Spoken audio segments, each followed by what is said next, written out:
What is the kindest thing you've done or seen? My dad ran into an old high school friend he hadn't seen in years. He learned that the man had cancer, that he had no family except a son in college in another state, and that he was basically dealing with it all by himself. So my dad started taking him to his appointments and out to lunch. He even organized how to take his crazy number of prescriptions, since it was confusing to figure out when to take them when they all had different times and requirements. There were about 18 of them, I think, he said. Then, when his friend died, my dad helped his son do all of the end-of-life arrangements. My dad is my hero. He is such a giving person and I strive to be like him. I was 16, driving over to my girlfriend's house on rainy Saturday afternoon. There was a man biking in front of me, and when he went to get onto the sidewalk, he completely ate shit. I pulled into the closest driveway and saw that his bike was mangled and his arm was bleeding. I threw his bike in my trunk, gave him my old sweatshirt for his bloody arm, and drove him home. When I dropped him off, he gave me his card. Turned out he was a dentist at a local research hospital. Well, fast forward to when I'm 19 and the same man took out my wisdom teeth for free as part of a research experiment. Not sure if there was actually an experiment that they needed wisdom teeth for, but just goes to show that good things happen to good people. I worked at Starbucks. One morning around 6:30 a customer came in and I asked how she was doing. "Oh, it's already crazy and I haven't even started," she replied. To make her day go a little easier, I gave her her coffee order for free. Something comes to mind that happened to me once. It was my first job in the field of conservation and my boss was a real hard ass, but secretly a kind man. I had a 6-month-old son and was a 20-year-old single mom. I had just found out some bad news and was really sinking financially. My son's dad was dipping in and out. I wasn't emotionally mature enough for a relationship at the time. I had too much on my plate. One thing after another. I was the only woman on a crew of 7 men, working to plant trees, fix USFS roads and restore habitats in the PNW for 10 hours a day. Too girly to relate to the guys, too manly for my girlfriends. Nobody understood. I felt hopeless. One day I cried on lunch break, it was all stacking up and I was cracking under pressure. After work the next day, as the other crew members filtered out of the work trucks, my boss said to me, "Just wait for a second."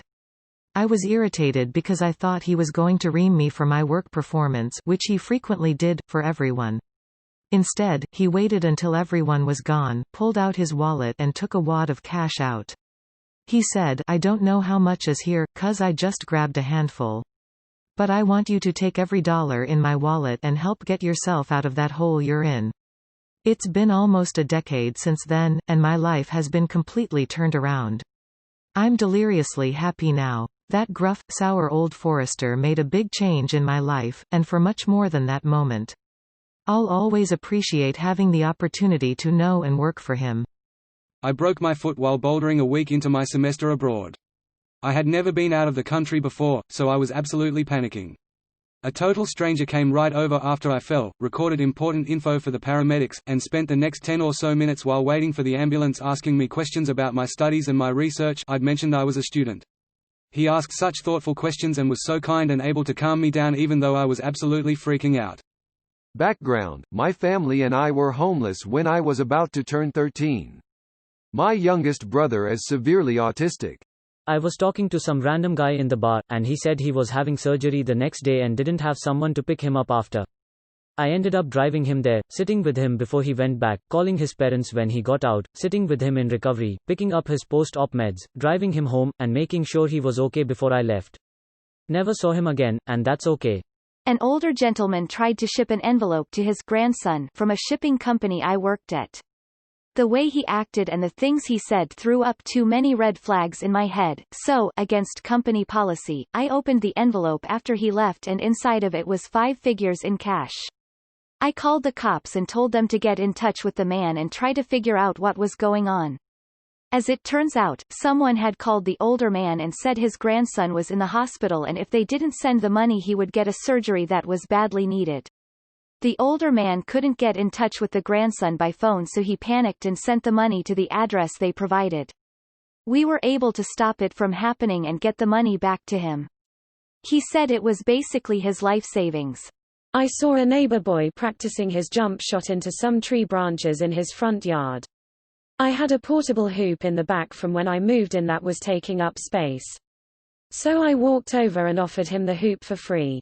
I only lived there for the next year or two, but it was almost non-stop basketball dribble next door after that. I saw him, his sister, parents, aunts, uncles, even a grandparent or two all take a couple shots at the hoop over time. It felt good to know his family got so much use out of it.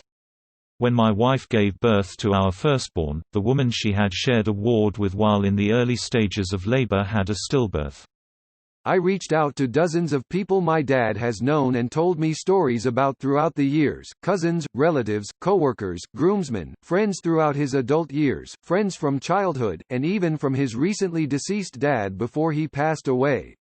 I asked them if they could share a memory or picture they had of him. I donated stem cells to a stranger. I matched with them almost a year ago and the procedure was completed in December. It's a very impersonal experience because of the anonymity of it. I didn't know anything about the patient I was donating to and they knew nothing about me. In 6th grade, it was 2 stops away from my stop. A man was just laying on the sidewalk. Our bus was stopped for a long time. I noticed the bus driver wasn't on the bus and I looked outside and the guy was just laying there. Our bus driver is RLLY nice, so her being the nice lady she is, she rushes out of the bus, check his pulse and calls an ambulance. The bad part was some people on my bus were talking shite saying, I bet he overdosed on something, and almost after that my mum comes to pick me up. Turns out the next day our bus driver said the man from yesterday didn't overdose. He went into diabetic shock, or I think that's what she said, but she basically saved someone. When I was enlisting into the army, my recruiter picked me up to go over some paperwork in his office, which was close to the downtown area of my city. On the way there we passed a homeless woman sitting on the side of the road.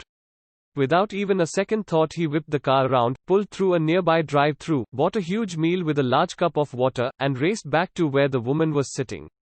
The look on her face when he pulled up and handed her the meal through the window was something I will never forget. He didn't have to do something like that, but he did it out of the kindness of his heart. He's one of the best leaders I know and I try to emulate him in everything I do. I absolutely love doing adopt-a-families during Christmas. I don't have kids of my own, but I really put a lot of thought into what to get them. These are low-income families, and I always ask for ones with lots of little kids, so I try to pick things that they can get a lot of use out of. I always get loads of books, especially ones where the parents can interact with the kids, cookbooks, puzzles, bedtime stories. I go heavy on science books and kits too, especially for girls. Always gotta get a hula hoop, one of those huge life-size dollhouse, castles you can color, and a ton of some sort of age-appropriate building blocks or Legos. I get piles of art stuff and paper, coloring books, painting sets, jewelry kits, all kinds of crafty things. I get them some sort of diary or journal if they're older, some place secret they can write their thoughts. My most favorite family of them all was single mom who'd just turned 18. Her son was 3 and she'd moved into her very first apartment. She had nothing but 2 bare mattresses on the floor, one for her and one for her son. She was working a job and was trying to save up for things for the house. Her wish list was heartbreaking. She wanted blankets for them both, a pan to cook with, and a Spider-Man toy for her son. That's it. I was single at the time supporting myself, so I only had a couple hundred to spend. I got her a complete comforter, sheet set, a pillow, and a full set of cooking pans. I found the coolest thing for her son though, it was a fitted sheet that turned your bed into a Spider-Man tent. It was awesome. And then I found a big Spider-Man stuffed toy, like 2 feet tall. I also found this huge book with over 100 full-length bedtime stories. I got the usual boring stuff, clothes for her son and a gift card for a holiday meal. But then I found at Target a clearance TV, DVD combo. It was less than $100. I knew money was tight, so I included a note in her Christmas card that she could rent her son videos from the library for free. I would have given anything to see their faces. I really hope she liked everything. I wish that it made a good Christmas for her and maybe made her first Christmas on her own a little more happy. I was breaking down in the middle of the street and sitting on the sidewalk. A stranger girl came and patted on my shoulders, kept talking about random stuff, trying to make me laugh and calm, and she managed to do so. It was the most wholesome thing that ever happened to me. Sometimes when my sister is sleeping or napping I plug her phone in to charge so when she wakes up it'll be 100%.